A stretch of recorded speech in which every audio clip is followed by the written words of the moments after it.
Some moments the world feels heavier than it usually does, as if the noise just keeps building. This is 10 Better Minutes, a podcast that shares recent real stories, offering a steadier, more balanced way to look at things without pretending the hard parts are not there. I am your host, Ian Rhodes, and I appreciate you taking a little time to be here today. In the next few minutes, we will explore how a simple act of kindness in a small town sparked a wider movement, and how a community turned drought challenges into new opportunities. But first, I want to start with a story about a convenience store owner who quietly welcomed strangers seeking relief from the heat. A 7-Eleven owner in Niigata Prefecture did something so simple it almost feels ordinary. And yet, it spread hope far beyond his storefront. The owner, Tatsuya Takahashi, who is 63, posted friendly signs at 3 convenience stores. During scorching summer days, the message was clear. Come inside if you feel unwell and may need to cool off, and there's no need to purchase anything out of courtesy. He said he chose that wording after he had seen a similar notice online the year before when he needed reassurance himself. Then winter arrived, and he switched the signs to match the season. Instead of cooling off, the invitation became a warm one. Come in to warm up, and the sign added, "We pray for your safety."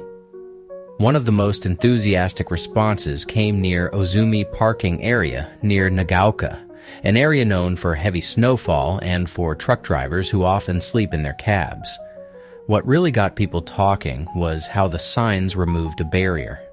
They did not ask, "What can you buy?" They asked, "What do you need right now?" A first post about the signs went viral online with hundreds of thousands of likes and lots of translated sharing, and it inspired a nationwide Cool Share campaign across Japan, encouraging more stores and more people to offer that same quiet safety net. You know that feeling when you just want help without having to justify yourself. This was a reminder that kindness can be as practical as a doorway that stays open. In Salela village in northern Tanzania, a long dry season can turn ordinary days into a quiet scramble for survival. And yet, among the hard seasons, some Maasai women are building a steadier path forward. Nasirkar Lungidongi, a mother of 4, remembers when drought took most of her goats. Still, she keeps moving because she is part of something that begins with grass and ends with food, and sometimes income.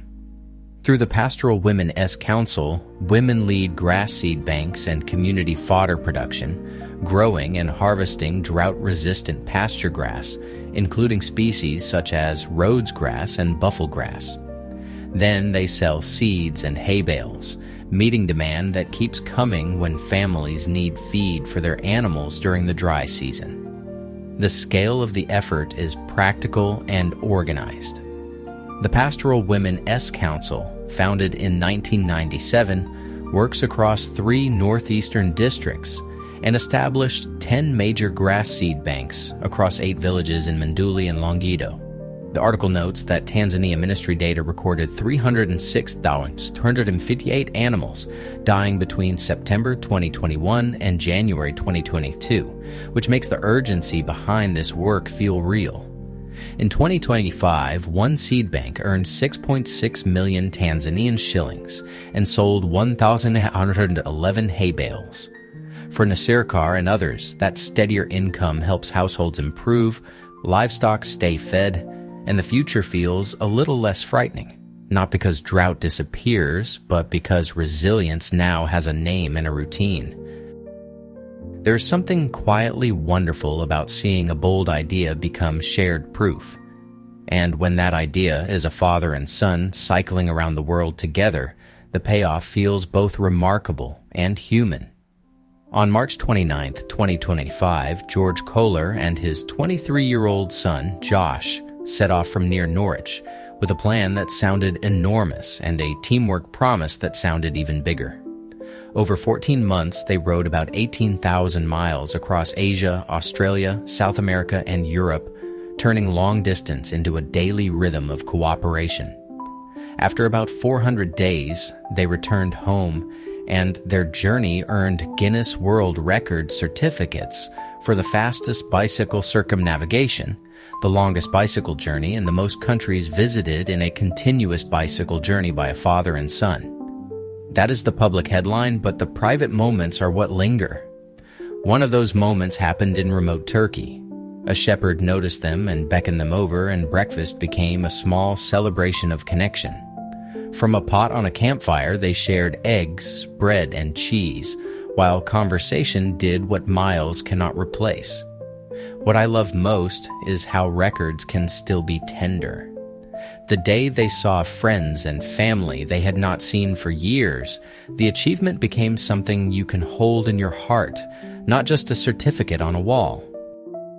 Sometimes the smallest objects carry the biggest memories, especially when someone cannot fully explain what happened. In this story, one detective's patience makes sure a family's sense of safety comes back, one careful step at a time. In Leroy, New York, a nursing home resident living with dementia had her wedding ring stolen right from her hand. Her family noticed it was missing and reported it to the Leroy Police Department, even though she could not advocate for herself in the way most people could. Detective Caden Vangalio took that report seriously and began searching for months, first working through interviews and database checks that could lead to a paper trail. When the trail pointed away from home, he followed it to Buffalo and visited pawn shops, looking for any sign of the ring. Eventually, the breakthrough came. The stolen wedding ring was found at a Buffalo pawn shop, and the detective also obtained the bill of sale, signed by the suspect. With that evidence in hand, the case moved forward, and the suspect was charged with larceny. For the family, the ring's return brought something quiet but powerful: closure. What I find reassuring is the way persistence can be a form of care. Months of careful work did not change the past, but it helped restore dignity in the present. And it reminded everyone listening that attention can still protect the vulnerable. It is one thing for a good story to win hearts, and another for it to change what people feel brave enough to try in real life. Here is how a mainstream LGBTQ romance on television helped build that kind of steady hope. At the center of it was Heated Rivalry, a $12 million project from Canadian company Crave, led by showrunner Jacob Tierney, and later acquired by HBO Max. It started with the idea that hockey fans and the wider public could fall for a love story that did not feel pushed to the edges. Then something measurable happened. By February of 2026, the series had reached about 10.6 million United States viewers, and its audience grew by 400% from its November 2025 debut to just 3 months later. That momentum fed back into books too, including the series by Rachel Reed that became the path to the television spin-off. The ripple effect reached beyond the screen. An entire queer publishing company called Pansy launched after the show and book series' success, signaling that publishers were willing to back this audience with real confidence. In hockey circles, Harrison Brown, a trans man, shared that he was voted into the National Women's Hockey League All-Star Game, and he credited a culture of acceptance for making him and others feel seen. Rayleigh Sweet from It Gets Better said the show offered a motivational lift for youth-focused work, right when safety and funding concerns can make that feel harder. So the takeaway is simple. Representation, when it is welcomed, does not just entertain. It helps people return to their lives with more hope and more belonging. As always, I have a wonderful tip for you to help with your mental reset and to find more joy in the world. Today, we are talking about how 1 week of heavy news should not become your worldview. Because when the news cycle is nonstop, your brain starts to do a simple job. It tries to make meaning from what it keeps seeing. Headlines repeat, experts weigh in, and suddenly your mind starts treating the loudest moment as if it is the whole story. But it is not. It is just a season of information.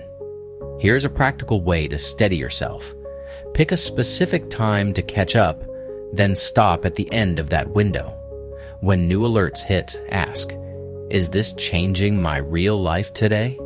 If it is not, let it wait. And once you have reached the end of the news, give your mind something else to look at. Read one kind story. Call one person. Step outside for a few minutes. Even small actions remind you that the world is bigger than the feed. You do not have to ignore what matters. You just have to refuse to let a short storm define your entire climate. And that is our 10 Better Minutes episode for today. Thanks for sticking with me through the noise and the headlines and taking a few minutes to hear something steadier. I hope it leaves you with that simple, grounded feeling that kindness, decency, and good work are still happening, even when it feels harder to notice. If you want a few more stories like this to come back to, please follow or subscribe, and new episodes are posted every day. And if you have a link to a good news story or something positive happening in your own community, share it in the comments. This is Ian Rhodes with 10 Better Minutes. Take care, and I will see you tomorrow.